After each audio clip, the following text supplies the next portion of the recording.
ઉમરા ગામ મુકામે જે અમિત ખૂંટ નામની વ્યક્તિએ ગળે ફાંસો ખાઈને આપઘાત કરેલ એની વાડી ઉપર તે બાબતે હું મીડિયાના માધ્યમથી જણાવવા માગું છું કે એ બાબતે હું કે મારો પરિવાર એમાં ક્યાંય ઇન્વોલ્વ નથી કે મારા ત્રાસથી કે મારા પરિવારના ત્રાસથી કે મારા બાળકોના ત્રાસથી એને મજબૂરીથી આપઘાત કરવો પડ્યો એવી કોઈ વાત છે નહીં. રહી વાત બળાત્કારની કે પોસ્કોની કે જે લેડીસે કે જે દીકરીએ ફરિયાદ નોંધાવી હોય તે હયાત જ છે એ પોલીસનો તપાસનો વિષય છે. પોલીસ તપાસ કરે. મેં કે મારા પરિવારે કે મારા બાળકોએ કે મારા કોઈ મિત્ર સર્કલે જો એમાં કંઈ ઇન્વોલ્વ હોય અને અમારું કંઈ નામ આવે તો તમ તારે હું ગમે ત્યારે હાજર થવા માટે તૈયાર છું.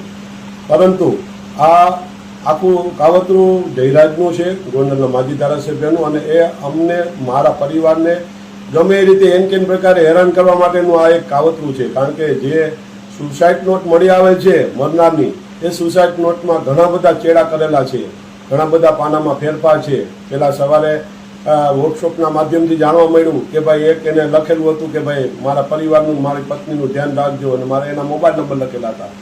બાદમાં જ્યારે જયરાજ રીબડામાં એનું થયો હાજર અને જ્યારે એની વાડી ઉપર ગયો ત્યારે એ બધા ભેગા મળી, ગોવિંદ સરપરિયા એ બધા ભેગા મળી અને ચર્ચા વિચારણા કરવામાં આવી અને પછી સુસાઇડ નોટ લખવામાં આવી અને એ સુસાઇડ નોટમાં ચર્ચા કરી મારું મારા દીકરા રાજદીપનું નામ ઇન્વોલ્વ કરવા માટે આ સ્પેશિયલ કાવતરું રચવામાં આવેલ છે, જે હું આ મીડિયાના મારફતે લોકોને જણાવવા માગું છું. અને પોલીસનો ખરેખર એમાં તપાસ કરીને ઊંડી ઉતરે તો સત્ય હશે એ બહાર આવી જશે. જો મેં કે મારા પરિવારે ખરેખર આ દીકરીનો કોન્ટેક્ટ કરેલો હશે કે એના મોબાઈલમાં અમારો નંબર નીકળે અથવા એનો અમારા મોબાઈલમાં નંબર નીકળે તો પણ એ પણ પોલીસ તપાસ કરી શકે છે. જય માતાજી. તો નમસ્કાર મિત્રો, ગુજરાતી અપડેટ યુટ્યુબ ચેનલમાં આપ સૌનું હાર્દિક સ્વાગત છે.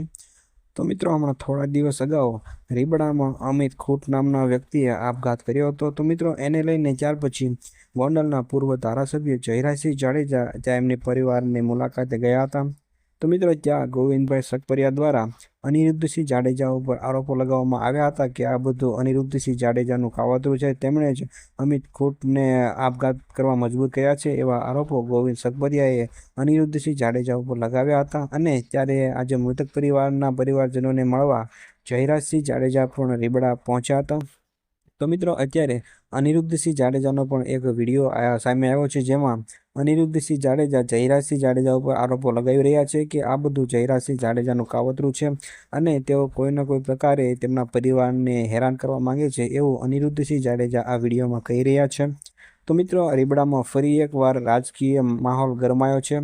એક બાજુ જયરાજસિંહ જાડેજા તો બીજી બાજુ અનિરુદ્ધસિંહ જાડેજા બંને સામસામે આવી ગયા છે.